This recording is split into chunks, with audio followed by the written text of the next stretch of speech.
안녕하세요. 오늘은 3월 27일 사순 3주간 목요일입니다. 루카복음 11장 14절에서 23절이죠. 예수님께서 벙어리 마귀를 쫓아내신 이 처음부터 이런 그 말씀을 전하고 있는데요. 사람들은 종종 화가 나고 분노하고 또 그런 감정에 못 이겨서 악의에 차서 말을 함부로 던져버리는 모습들을 많이 봅니다. 오늘날 작년 12월부터 계속 우리가 혼란에 있고 또 분열돼 있고 또 서로가 적대시하고 있지 않습니까? 나쁜 생각과 그 영향으로 인해서 사람들은 평화를 느끼지 못하는 그런 현실들이에요. 악의를 품고 있거나 악한 뜻을 가지고 있는 사람들 많죠. 사람의 행동은요, 상식적인 것과 반대로 공격적인 것이 있죠. 다시 말하면 상식적인 거, 공격적인 거, 그 다음에 중간에 아주 가만히 있는 거, 중립을 지키는 거, 이런 거죠. 그런 점에서 오늘날 우리는 자기 목소리만 낼 뿐 그 근거라든가 자기의 근거는 내지 못하면서 상대방의 근거를 내라고 소리를 지른다든가 그런 것들이 우리가 참 이겨내야 할 오늘날의 숙제인 것 같아요. 악은요, 공격 아니면 침묵을 유도합니다.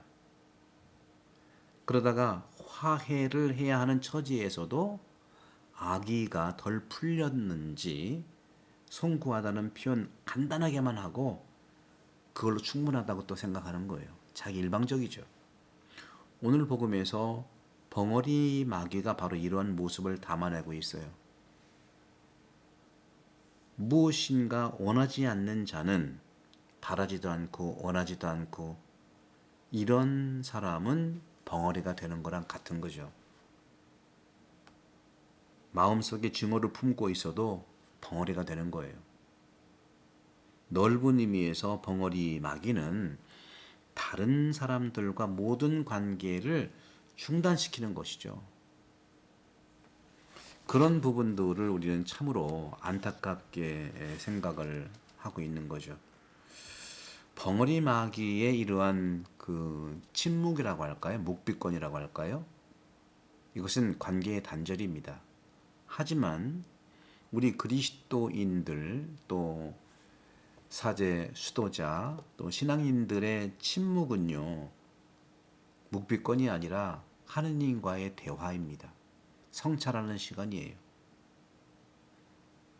대침묵 피정에서 왜 침묵을 합니까? 묵비권이 아니거든요. 대화하는 거거든요. 영적 대화예요.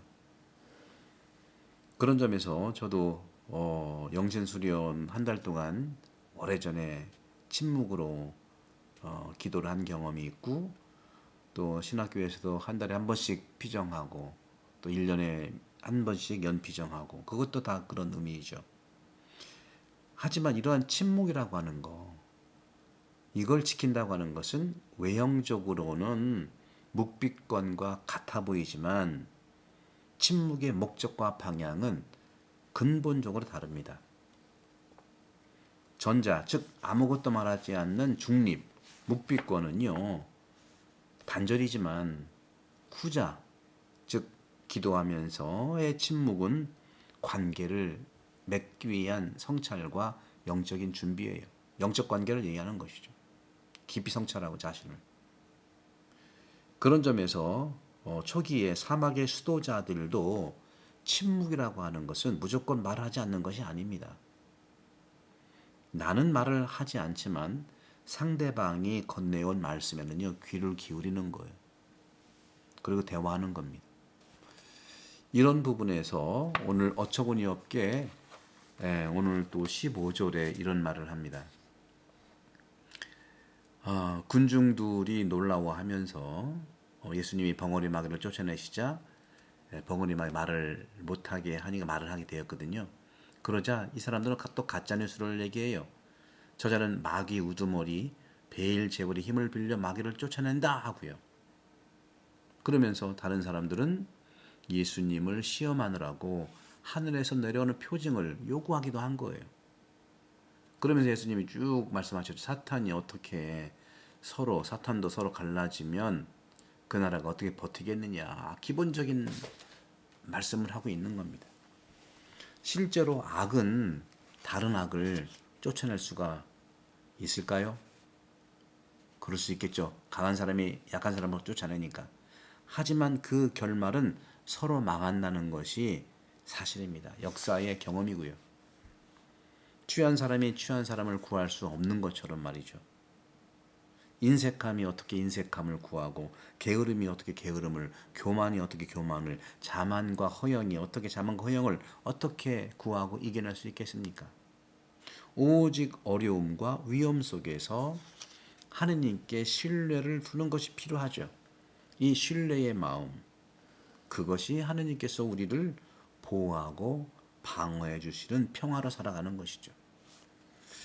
그런 점에서 주님은 우리 마음을 보존해 주시는 겁니다. 우리도 역시 그것을 보호하기 힘껏 노력을 하는 것이 중요하죠. 오늘 복음이 어느 시대보다도 이 시대에 우리 한국 가톨릭뿐만 아니라 한국 사회에 메시지를 주시고 축복을 주시는 것 같아요. 11장 17절 이렇게 말하잖아요. 어느 나라든지 서로 갈라서면 망한다. 우리가 얼마나 갈라섰습니까? 기본적으로 남북이 갈라선 지가 벌써 전쟁부터 포함해가지고 75년, 50년이니까. 그렇죠. 50년이니까. 그래요. 75년 됐어요. 그런 부분들, 구약이 다 그런 거고요. 이건 더 자세히 말하지 않는다 하더라도 다 그런 거죠. 정치사에서 볼 수도 있고요. 성경도 솔로몬 왕의 영광 시기 다음에 북이스라엘과 중부 유다의 왕국이 분열된 거예요. 이 분열과 신앙을 배반한 배교는 세상에서 복음을 확장하는 교회를 약화시킵니다. 분열은 어쩌거나 약화시킵니다. 그런 점에서 역사는 인간의 영혼 안에서 반성, 성찰을 요구하고 있는 겁니다. 성찰하십시오. 성찰은 각자가 자기를 들여다보고 자기를 정확하게 파악하는 걸 얘기해요. 내로남불이 아니죠. 그런 점에서 바오로 성인도 이렇게 말씀하셨죠. 내적 분열을 드라마 모양으로 서술 묘사하고 있어요. 어떤 걸까요? 로마서 7장 18절에서 23절에 그런 내용으로 쭉 되어 있습니다. 한번 읽어보시기 바랍니다. 이 분열을 어떻게 이겨낼 수 있을까? 파스칼이 말했듯이요. 반은 천사이고 반은 동물이길 표시해야 할까요? 수덕주의 운동과 수도원은요. 세상을 다시 결합하기 위해 인간은 내적인 자가 될 수 있고 이 분열을 극복될 수 있는 낙관적 확신에서 출발한 것입니다. 칼라라 시모님이 말씀하신 것처럼 신비와 영성이 아니면 교회는 망한다고 그랬어요. 교회는 백성이고 교회는 우리 몸이고 이 지구가 백성이고 몸이잖아요. 우리가 갈라지면 지구는 망하게 되어 있습니다. 그런 점에서 우리가 살아가고 있는 이 시기에 오늘 복음을 더 철저하게 우리가 살아가면서 일치와 화해 그런 부분에서 하나가 될 수 있는 그런 삶을 살기를 함께 기도하고 노력하도록 하십시다. 오늘 21절에 그런 말씀을 하잖아요. 힘센 자가 완전히 무장하고 자기 저택을 지키면 그의 재산은 안전하다는 거죠. 바로 그 힘센 것이 어떤 힘센 거겠습니까? 까리따스입니다. 사랑입니다. 사랑이란 덕이 우리를 안전하게 지켜줄 수밖에 없는 것이죠. 그런 점에서 우리는 예수님은 하느님의 능력으로 마귀를 쫓아낸 것이고 사랑으로 쫓아낸 것이지 다른 것이 아니라는 사실을 우리가 만나야 될 것입니다. 그런 점에서 인간을 구속하고 있는 이 악의 힘, 숨겨진 힘, 마귀의 힘은 반드시 하느님의 능력이 드러나는 하느님 나라에서 승리하지 못합니다. 분명히 보십시오. 오늘날 우리가 희망을 가져야 됩니다. 우리나라에 지난 12월부터 길게는 몇 년 전부터 얼마나 분열과 아픔과 고통이 심합니까? 그런 점에서 오늘날 세상에서 악을 위해 자신의 힘을 숨겨 사용하고 있는 마귀의 정체가 드러나고 있습니다. 하느님 나라에서 이 땅에 이곳에서 마귀가 승리하지 못하도록 우리가 해야 할 것은 무엇일까요? 종교의 진리를 믿지만 그리스도께서 만일 그 진리를 따르지 않는다면 우리도 진리를 따르지 않고 예수 그리스도를 따를 수 있는 힘을 가지십시다. 진리의 길을 가는 예수 그리스도를 따르도록 함께 힘을 내시고 고통에 중립이 없는 것처럼 정의에도 중립이 없죠. 정의는 정의해야 되겠죠. 의로워야 되겠죠.